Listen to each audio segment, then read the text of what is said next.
Um, ada sesuatu Pak Akbar yang aneh. Saya sama teman-teman saya Pak Parman sama Pak Wirawan berdiskusi sendiri kami. Kok ada yang aneh ya gitu. Apa? Ini pernyataan dari forum, pernyataan sikap ini kan sudah bulan Februari. Oh, Februari? Iya. Bukan kemarin ini ya? Bukan. Oh, oke. Sekarang kan udah bulan akhir bulan ini hampir Mei ya nih. Berarti sudah 2 bulan yang lalu. Sudah sebenarnya. 2 bulan. Oke. Jadi karena ada keanehan, kami diskusi. Ya saya anggap adik-adik saya, generasi penerus bangsa kita ini kan pasti lebih pandai lah dari kami, karena kami kan frame of mind-nya zaman dulu. Yeah. Nah, kalau frame of mind zaman sekarang ya kita ini bukan apa-apa. Cuma kan kita mengenyam karena hidup duluan, mengenyam pengalaman. Pengalaman kalau ada keanehan begini, mesti ini ada sesuatu di balik ini. Ada yang main di sini. Pernyataan ini pada bulan Februari nggak jadi apa-apa. Dianggap suatu hal yang biasa. Iya benar, Februari itu. Iya. Itu kan. Iya. Tapi kenapa kok sekarang tiba-tiba jadi besar, viral gitu. Jadi viral, jadi satu fenomena sosial ya, yang menurut saya bisa menjadi suatu gerakan sosial besar yang berbahaya kalau tidak cepat. Pada tanggal 21 ya kalau saya nggak salah, kemarin April, 21, ya. PPAU menyatakan bahwa itu bukan atau tidak ada kaitannya dengan Angkatan Udara, gitu, dengan purnawirawan Angkatan Udara. Begitu juga Angkatan Darat PPAD, kemudian PPAL. Ya, melakukan yang sama. Kami merasa lega, alhamdulillah, karena purnawirawan ini kan satu simbol dari integrasi bangsa. Kenapa? Karena mereka punya suatu legalitas moral. Karena selama hidupnya, selama dinasnya mereka mengabdi untuk NKRI, untuk itu Pancasila, Undang-Undang 45. Jadi memang mempunyai suatu kewajiban moral dan legalitas moral yang kalau kita secara kelompok itu diorganisir di Persatuan Purnawirawan itu yang mempunyai suatu legalitas yang mempunyai satu legitimasi yang legal. Jadi kalau di luar itu kan kita mesti pelajari legitim atau tidak ya. Kita juga harus pelajari pada saat kita melangkah atau berbicara atau berpikir sesuatu kan pasti ada anunya lah, ada kaitannya dengan keadaan, perkembangan keadaan. Kalau ada sesuatu yang tadinya biasa-biasa aja, kemudian menjadi satu fenomena sosial yang membola salju tiba-tiba, artinya ada sesuatu. Saya lihat sesuatunya apa, kami diskusi. Loh, kita kan sekarang sedang berada dalam perang, Pak. Dalam perang ekonomi, perdagangan, dan finansial. Yang berperang itu dua kutub. Tutupnya terang-terang aja saya bilang lah, Amerika Serikat dengan Cina. Dua kutub itu. Yang menang nanti jadi areng, Pak. Yang kalah jelas jadi abu. Gitu. Yeah. Nah, kita jangan sampai jadi asbak. Jadi abu kita kena. Ini dalam keadaan kayak begini kok kita membicarakan sesuatu masalah yang sangat kecil dibandingkan dengan masalah negara Republik Indonesia yang dihadapi di tengah-tengah perang dunia finansial ini. Memang rakyat awam kan tidak merasa, tidak seperti ada bom jatuh di negara kita, di rumah kita, enggak. Tapi semakin lama kan makin mencekik ini. Ya. Dan kita bisa mati gitu. Dalam keadaan kayak ginilah saya sangat mengapresiasi PPAU, PPAD dan PPAL sudah begitu. Dan karena apa yang mereka kerjakan itu sebetulnya sama dengan harapan kita. Jangan mengganggu Prabowo, jangan memaksa dia untuk melakukan sesuatu yang kita sarankan gitu. Kalau saya kan juga bilang bahwa ini sesuatu yang biasa ya. Ini dalam negara demokrasi. Tapi ini kan merupakan saran kan. Kalau saran, sehebat apapun saran kita itu, kalau sudah sampai kepada kepala negara, ini kan masalah kenegaraan kan. Sudah selesai dong tugas kita. Tidak bisa kita ngajukan saran terus kita, loh kok Presiden diam aja atas saran itu, nggak bisa begitu. Itu namanya bukan saran lagi, itu maksa.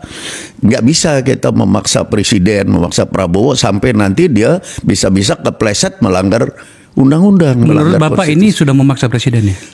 Kelanjutannya ya tadinya kan tidak, makanya kan tidak ada apa-apa kan, tidak ada reaksi.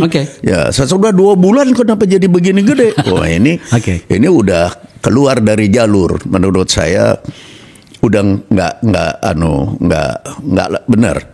Yang nggak benar itu adalah yang merekayasa ini di belakangnya.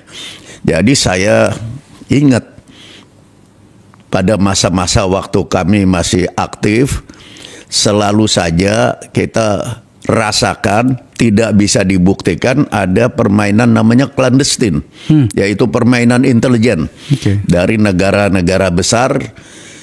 Clandestine itu kita tidak kelihatan. Jadi kita bicara sebagai teman, dia ngundang makan malam, kita diajak kita sama-sama kita di Bali, tapi otaknya itu mau membunuh kita. itu intelijen, atau mempengaruhi kita supaya mengikuti kehendak dia. Apa konteksnya Pak dalam hal ini? Proyeksinya ya, Pak, posisi yang sekarang kita bersama kan supaya nggak kegencet kita di antara 2 gajah yang bertarung. Kan kita jelas-jelas berdiri di BRICS. Nah, kita jelas berdiri. Ya tentu marah dong yang satunya. Nah, kita ini kan sekarang berpegang kepada praksis dari politik bebas dan aktif. Tapi politik bebas dan aktif itu adalah policy kan, menjabarkan Undang-Undang Dasar 1945 secara konsekuen. Tapi kita mesti mikir national interest dong. Seperti si Donald Trump juga sekarang kan begitu pragmatis untuk kepentingan bangsa dia. Kita juga buat kepentingan bangsa kita. Kita juga harus berdiri yang membuat kita tidak jadi asbak. Nah, jadi kalau langkahnya menurut saya Pak Prabowo dengan administrasinya sekarang biar jalan, Mbak. Kita dukung, jangan diganggu. Kalau diganggu dengan memaksakan saran-saran kita yang memang konstruktif, menurut saya tidak jelek kan. Kembali ke Undang-Undang Dasar 45, tapi jangan memaksa gitu, jangan mendikte sehingga dia jadi tidak demokratis mana. Ya, jadi kan diktator kalau misalnya sampai mengikuti. Diktator tidak hanya berasal dari bawah, Pak. Dari diri sendiri, kadang-kadang dari luar memaksa seseorang untuk berbuat sesuatu. Nah, itu namanya udah bukan saran. Karena kan pikiran kita sebagai rakyat kan beda dengan orang yang kita pilih mewakili kita, pemerintah. Mereka kan punya banyak senjata. Senjatanya adalah senjata penggalangan dengan keras, dengan cerdas, dengan lunak, yang kita nggak punya kan. Penggalangan lunak kan, misalnya kalau CIA itu yang dia sebut penggalangan lunak itu ya clandestine itu, pakai duit gitu. Ini penting nih. Emang ada clandestine itu di sini? Selalu ada, Pak. Nah, jadi begini, ada satu jasanya Donald Trump kepada Republik Indonesia, yaitu membubarkan USAID. Membubarkan USAID, satu-satunya. Sesudah itu yang merugikan kita semuanya. Tapi USAID itu karena tidak menguntungkan dia, tapi buat kita tidak menguntungkan juga. Karena ada 4 orang, Pak, teman saya, mantan CIA yang kerja di USAID. Ya udah jelas kerjanya kan sama juga kita purnawirawan juga kan, kita tetap komit dengan NKRI. Dan mereka ada di sini? Ada. Ada di sini di Singapura. Dengan USAID dibubarkan, mereka pada pulang. Dan itu, Pak, yang mengganggu kalau kita mau bikin pembangkit listrik, tenaga air, PLTU, apa itu, yang mengganggu lewat NGO kan lewat USAID. Itu yang pengalaman kami itu. Jadi kita kalau tiap kali dibantu tuh, waduh, hati-hatilah. Karena ini ada permainan, kita lihat dulu tuh siapa, pensiunan sana semua. Jadi memang pensiunan mereka itu masih menjalankan misinya mereka juga. Kayak gitu kita harapkan juga kan purnawirawan TNI ini juga, ABRI juga, yang masih tetap komit seperti mereka begitu. Kita juga harus tetap mempertahankan NKRI. Jadi kita mengkritisi, jangan sampai menghancurkan negeri kita sendiri.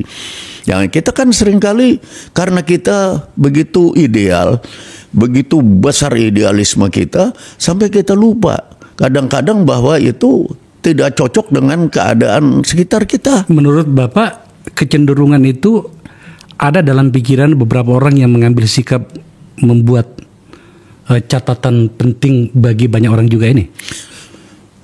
Saya rasa yang banyak memahami itu orang-orang dari komunitas intelijen, karena pengalaman, bukan lebih pinter.